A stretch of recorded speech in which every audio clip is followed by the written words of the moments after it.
दिल्ली के Escorts hospital में घुसते ही आपको ये बोर्ड दिखेगा। इसमें उन लोगों के नाम हैं जिन्होंने ऑर्गन डोनेशन यानी अंगदान किया है। इस लिस्ट में एक मजहब विशेष के किसी व्यक्ति का एक भी नाम नहीं मिलेगा, बाकी हर धर्म और संप्रदाय के नाम मिलेंगे, यहाँ तक कि भारत में नगण्य जनसंख्या वाले पारसियों के भी।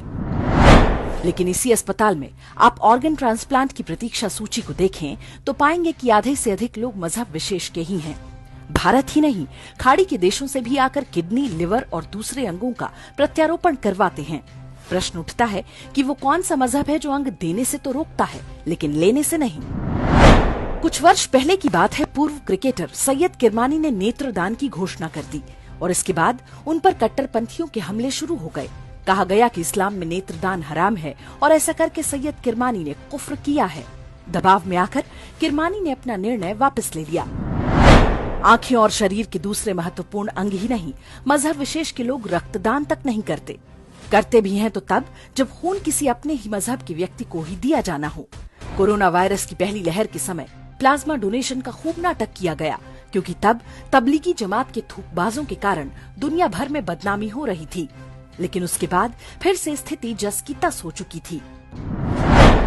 दारुल उलूम देवबंद और कई इस्लामी संस्थाएं फतवा भी जारी कर चुकी हैं कि रक्तदान और अंगदान हराम है। मजहब विशेष के अधिकांश लोग इसे पूरी ईमानदारी से अमल भी करते हैं। भारत ही नहीं, ये समस्या पूरे विश्व में महसूस की जाती है। हर जगह लेने वालों की कतार में वो सबसे आगे हैं, लेकिन देने वाली लिस्ट से लापता। देश में नेत्रदान की सबसे बड़ी संस्था सक्षम को आरएसएस चलाती है, जबकि मुस्लिम और ईसाई संस्थाएं इस काम में कहीं दिखाई नहीं देती।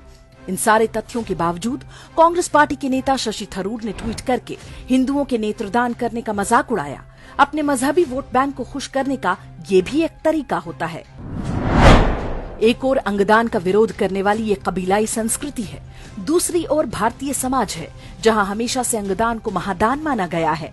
हमारी संस्कृति में दधीचि ऋषि जैसे आदर्शों की कहानियां हैं, जिन्होंने अपनी हड्डियां तक समाज के कल्याण के लिए दान दे दी थी। सोचिए, आज के युग में क्या इन दोनों के बीच कभी मेल संभव है?